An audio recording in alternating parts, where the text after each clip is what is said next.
الست اللي خوفتك طول عمرك. لكل بني آدم في مصدر رعب ليه، إنما دي مصدر رعب لكل المصريين من وهم أطفال. أمنا الغولة. وراء كل حاجة بتحصل مجموعة حاجات. أنا مريم رجب في ما وراء الحاجات.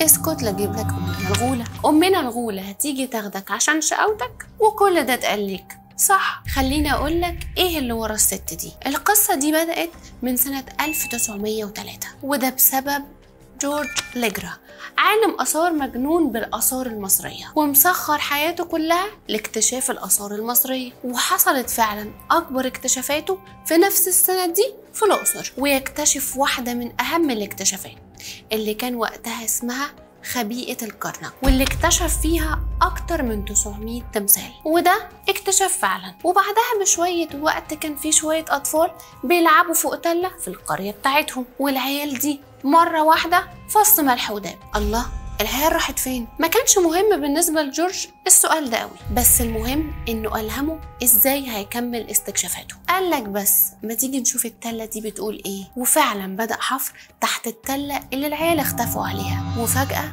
تظهر الغولة، او زي ما قالوا العمال اللي كانوا شغالين معاه عن تمثال سخمت اللي ظهر وهم بيحفروا، وهو عبارة عن تمثال لجسم ست براس أسد. قالك بس دي الغولة اللي خدت العيال. تمثال سخمت ده واحد من أهم تماثيل الآلهة عند الفراعنة، واللي برضو كان معروف عنها الشر، وكانت معروفة عند القدماء المصريين إنها إله الحرب والصحراء. حتى حماية الملك كانت مسؤوليتها، وكانوا المصريين القدماء بيعملوا أناشيد فيها عشان يتقوا شرها. المهم الخبر ده انتشر في كل أنحاء الجمهورية، حتى العمال اللي كانوا شغالين معاه في الحفر رفضوا يكملوا شغل خوفة من الغولة. وأدرك صاحبنا ده إن الموضوع ده مش هيتحل إلا بنفس الطريقة، وخصوصا إن المعتقدات صعب تتغير.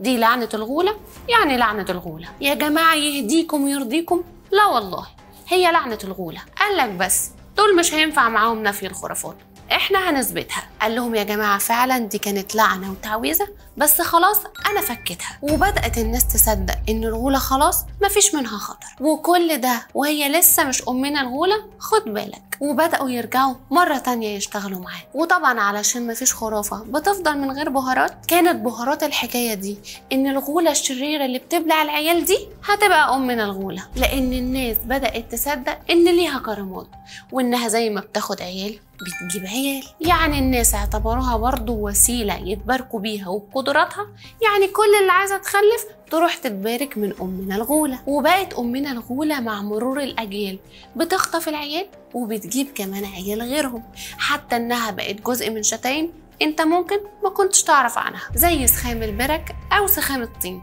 انت كنت تعرف انه متحرف من اسم امنا الغولة الاصلي سخمت؟ قولي انت في الكومنتات، كنت بتخاف منها ولا لا؟ ولو كنت على الفيسبوك اتأكد انك عامل لايك وشير، ولو كنت على اليوتيوب اتأكد انك عامل اشتراك في القناة. انا مريم رجب كنت معاكم في ما وراء الحاجات.